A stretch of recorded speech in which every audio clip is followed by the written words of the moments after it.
Bismillahirrahmanirrahim. Assalamualaikum warahmatullahi wabarakatuh. Anak-anakku sekalian kelas 5, bagaimana kabarnya semua? Semoga dalam sehat walafiat. Hari ini kita akan kembali melakukan kegiatan PJJ pada mata pelajaran SKI. Silakan dibuka bab 2 tentang Khalifah Abu Bakar As-Siddiq radhiyallahu anhu. Setelah kalian pada pertemuan sebelumnya telah bersama-sama mempelajari tentang sejarah akhir hayat Rasulullah SAW, ya, dari beliau melakukan haji wada sampai sakitnya beliau hingga Rasulullah SAW wafat. Kita telah bersama-sama mempelajari tentang akhir hayat Rasulullah tersebut. Semoga bisa menjadi tambahan ilmu sejarah serta menambah keyakinan kalian dan kecintaan kalian kepada Nabi Muhammad SAW. Kemudian sepeninggal Rasulullah SAW, beliau tidak menunjuk seorang pun untuk menggantikannya dalam memimpin umat Islam, sehingga ketika Rasulullah SAW wafat, terjadi perdebatan kecil di rumah musyawarah umat Islam yang bernama Saqifah Bani Sa'idah. Umat Islam ketika itu memiliki rumah musyawarah yang bernama Saqifah Bani Sa'idah. Di situ ketika Rasulullah SAW wafat, sebagian para sahabat berselisih tentang siapa yang akan menggantikan Rasulullah memimpin umat Islam. Kaum Muhajirin dan kaum Ansor, ya, sebagian kaum Muhajirin dan sebagian kaum Ansor, mereka saling berselisih dan masing-masing menunjuk seseorang untuk menjadi pemimpin umat Islam. Terdengarlah kisah perselisihan tersebut oleh Sayyidina Abu Bakar As-Siddiq yang saat itu sedang berada di rumah Rasulullah SAW wafat. Mendengar kisah tersebut, lalu beliau mengajak Sayyidina Umar dan salah seorang sahabat lainnya untuk bersama-sama pergi ke Saqifah Bani Sa'idah. Akhirnya ketika sampai di sana, beliau mendapati sebagian para sahabat sedang berselisih tentang siapa yang menggantikan Rasulullah SAW. Masing-masing mengangkat calon untuk menggantikan Rasulullah, sehingga terjadi perdebatan yang begitu sengit, ya. Lalu kemudian Sayyidina Abu Bakar As-Siddiq menengahi. Beliau mengangkat tangan Sayyidina Umar bin Khattab untuk bisa dibaiat menjadi pemimpin umat Islam setelah itu. Namun Sayyidina Umar bin Khattab, ya, memiliki jiwa yang rendah hati, jiwa yang jiwa yang bijaksana yang ia pelajari dari Rasulullah SAW. Sayyidina Umar kemudian malah mengangkat tangannya Sayyidina Abu Bakar As-Siddiq, ya. Beliau berujar bahwasanya Sayyidina Abu Bakar As-Siddiq adalah orang yang lebih pantas, yang paling pantas untuk memimpin umat Islam setelah peninggalan Rasulullah, karena beliau adalah orang yang terdekat dari Rasulullah SAW. Akhirnya Sayyidina Umar As-Siddiq ketika itu langsung membaiat Sayyidina Abu Bakar untuk menjadi khalifah. Akhirnya para sahabat yang berada di Saqifah Bani Sa'idah saat itu pun rela dan ridho Sayyidina Abu Bakar menjadi khalifah atau pemimpin umat Islam sepeninggal Rasulullah. Akhirnya kemudian umat Islam, ya, berbondong membaiat Sayyidina Abu Bakar Siddiq menjadi khalifah, ya. Namun keluarga Rasulullah membaiat Sayyidina Abu Bakar Siddiq belakangan karena sibuk mengurusi jenazah Rasulullah SAW. Ketika Sayyidina Abu Bakar As-Siddiq sampai ke rumah Rasulullah, para sahabat semua berjabat tangan membaiat Khalifah Abu Bakar. Nah, Sayyidina Ali beserta keluarga Nabi yang lain, mereka membaiat Sayyidina Abu Bakar belakangan. Ridho Sayyidina Abu Bakar menjadi khalifah pengganti Rasulullah SAW. Nah, Semenjak Sayyidina Abu Bakar As-Siddiq diangkat menjadi khalifah, disitulah awal mula masa Al-Khulafaur Rasyidun, ya. Apa itu Khulafaur Rasyidin? Ya. Khulafaur Rasyidin artinya ialah pengganti yang mendapat petunjuk dari Allah. Sementara menurut istilah adalah Khulafaur Rasyidin adalah orang-orang yang ditunjuk untuk menggantikan kedudukan Nabi SAW sebagai kepala pemerintahan dan pemimpin umat setelah Rasulullah wafat. Ketika ada Rasulullah menjadi pemimpin umat, ya. Kemudian kepala pemerintahan sekaligus seorang nabi sekaligus pemimpin umat dan pemimpin pemerintahan. Dan sepeninggal Rasulullah, derajat kenabian tidak ada lagi. Rasulullah adalah nabi yang terakhir, Rasulullah yang terakhir. Yang ada hanyalah pemimpin umat dan kepala pemerintahan. Nah, Khulafaur Rasyidun tugasnya ialah memimpin pemerintahan dan sebagai pemimpin umat Islam. Setelah Rasulullah wafat, jabatan pemimpin negara digantikan oleh khalifah, ya. Khulafaur Rasyidun masing-masingnya bergelar khalifah, ya. Khalifah gelar seorang yang memimpin umat Islam dan seluruh rakyat di wilayahnya, disebut khalifah. Jabatan khalifah tidak dapat diwariskan seperti raja, ya, tidak dapat. Nah, kalau seorang raja itu keturunannya pasti akan menjadi raja, ya, akan menjadi raja. Kalau enggak keturunannya berarti nanti adiknya, gitu ya. Tapi kalau Khulafaur Rasyidun tidak, dipilih berdasarkan musyawarah, ya, kesepakatan umat Islam. Nama khalifah termasuk Khulafaur Rasyidin yaitu ada 4. Ya, para khalifah termasuk Khulafaur Rasyidin ada 4. Yang pertama Sayyidina Abu Bakar As-Siddiq tahun 11 sampai 13 Hijriah. Yang kedua Sayyidina Umar bin Khattab tahun 13 sampai 23 Hijriah. Sayyidina Utsman bin Affan radhiyallahu anhu tahun 23 sampai 35 Hijriah dan Sayyidina Ali bin Abi Thalib tahun 35 sampai 40 Hijriah. Mereka inilah yang diberi gelar Al-Khulafaur Rasyidun.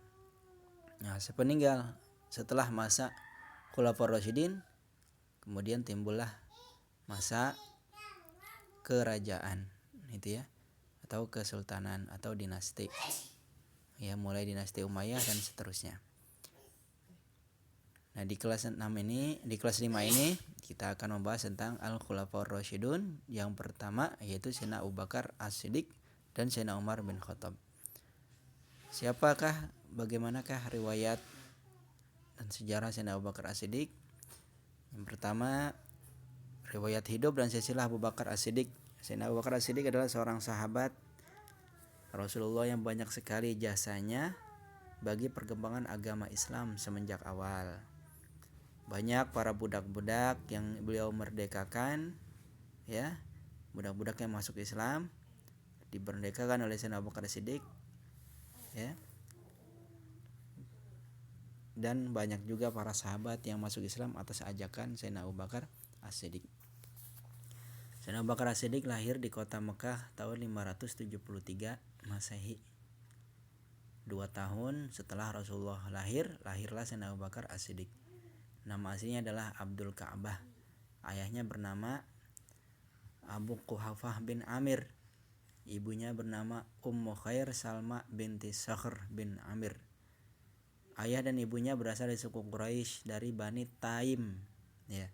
Di buku adalah Bani Tamim, yang aslinya adalah dari Bani Taim. Ya. Yakni suku Quraisy itu adalah suku terpandang di Jazirah Arab yang banyak melahirkan tokoh-tokoh terkemuka. Nah, setelah Rasul masuk Islam, Rasulullah mengganti nama Sayyidina Abu Bakar menjadi Abdullah. Asalnya Abdul Ka'bah menjadi Abdullah. Sayyidina Abu Bakar As-Siddiq termasuk golongan as-sabiqun al-awwalun, yaitu orang-orang yang pertama-tama masuk Islam. Ya. Abu Bakar itu adalah gelar kunyah. Adalah kunyah dari Rasulullah. Atau julukan. Abu artinya bapak, bakarnya segera. Kenapa? Karena Sayyidina Abu Bakar adalah orang yang lelaki dewasa paling pertama masuk Islam. Laki-laki dewasa yang merdeka pertama kali masuk Islam, maka beliau diberi gelar Abu Bakar. Beliau merupakan orang dewasa pertama yang masuk Islam setelah diajak oleh Rasulullah SAW. Tepatnya ada orang keempat, ya. Yang pertama setelah Siti Khadijah. Siti Khadijah adalah wanita dewasa pertama yang masuk Islam. Kemudian Sayyidina Ali bin Abi Thalib adalah dari golongan anak-anak yang masuk Islam. Yang ketiga Zaid bin Harisah adalah dari golongan hamba sahaya. Kemudian Sayyidina Abu Bakar As-Siddiq dari golongan laki-laki dewasa. Banyak pula para sahabat yang masuk Islam atas ajakan Sayyidina Abu Bakar As-Siddiq ini. Di antaranya Sayyidina Utsman bin Affan, Sayyidina Zubair bin Awam, Sayyidina Abdurrahman bin Auf, Sayyidina Abdullah bin Mas'ud, Sa'ad bin Abi Waqqas, Sayyidina Thalha bin Ubaidillah, Sayyidina Abu Ubaidah bin Jarrah, dan Sayyidina Arqam bin Abil Arqam. Sayyidina Abu Bakar merupakan teman dekat Rasulullah SAW. Beliau sangat mengenal sekali karakter sifat-sifat Nabi semenjak kecil. Sayyidina Abu Bakar juga memiliki gelar As-Siddiq yang artinya membenarkan. Gelar tersebut atau julukan tersebut beliau raih karena beliau selalu membenarkan segala perkataan Nabi Muhammad SAW, terutama ketika Rasulullah mengabarkan peristiwa Isra wal Mi'raj. Seperti sekarang ini di bulan Rajab. Di bulan Rajab ini tanggal 27 Rajab terjadi peristiwa agung, yaitu peristiwa Isra wal Mi'raj, yaitu berangkatnya Rasulullah dari Masjidil Haram ke Masjidil Aqsa di malam hari, ya. Kemudian dari Masjidil Aqsa naik ke atas langit, ya. Ke atas langit ke Sidratul Muntaha, ya, mengunjungi surga, neraka, ya. Kemudian sampai beliau diberi karunia dapat bertemu dengan Allah Subhanahu wa taala. Gitu ya. Langsung bertemu, bertatapan dengan Allah Subhanahu wa taala dan langsung berbicara dengan Allah Subhanahu wa taala, kemudian mendapat perintah sholat 5 waktu untuk dikerjakan sehari semalam oleh umat Islam. Itu tentang peristiwa Isra wal Mi'raj. Nah, ketika terjadi semua itu hanya sekadar 15 menit kurang lebih atau setengah jam. Peristiwa yang begitu agung hanya terjadi setengah jam, padahal perjalanan dari Masjidil Haram ke Masjidil Aqsa itu berbulan-bulan saking jauhnya dari Saudi ke Palestina. Bahkan dari Masjidil Aqsa naik ke atas langit ke Sidratul Muntaha, ya. Kemudian akhirnya bertemu dengan Allah Subhanahu wa taala. Nah, Allah Subhanahu wa taala, ya, tidak membutuhkan tempat ataupun waktu, ya. Rasulullah bertemu dengan Allah Subhanahu wa taala, ya. Kita wajib meyakini bahwa Rasulullah SAW bertemu dengan Allah Subhanahu wa taala, namun kita tidak boleh memikirkan bagaimana caranya, ya. Itu hanya Allah saja dan Rasulullah SAW yang mengetahuinya. Ya, namun kita wajib meyakini bahwa Rasulullah Isra wal Mi'raj bertemu dengan Allah Subhanahu wa taala, kemudian mendapat perintah sholat 5 waktu. Nah, ketika turun ke bumi, ya, pagi-paginya Rasulullah berdakwah, ya. Langsung mengabarkan bahwasanya beliau Isra wal Mi'raj semalam mendapat perintah sholat 5 waktu. Kemudian gegerlah suku Quraisy. Bahkan banyak yang menganggap Rasulullah pembohong ataupun gila dan lain sebagainya, kecuali Sayyidina Abu Bakar As-Siddiq. Beliau selalu membenarkan perkataan Rasulullah, bahkan peristiwa Isra Mi'raj langsung beliau meyakininya. Sehingga beliau diberi gelar As-Siddiq yang membenarkan. Ya. Karena peristiwa Isra wal Mi'raj ini tempatnya adalah keimanan, keyakinan dalam hati, bukan dengan akal pikiran. Karena kalau dengan akal pikiran tidak mungkin terjadi hanya dalam 15 menit semua itu. Gitu ya. Nah, itulah sebab gelar Sayyidina Abu Bakar mendapat gelar As-Siddiq.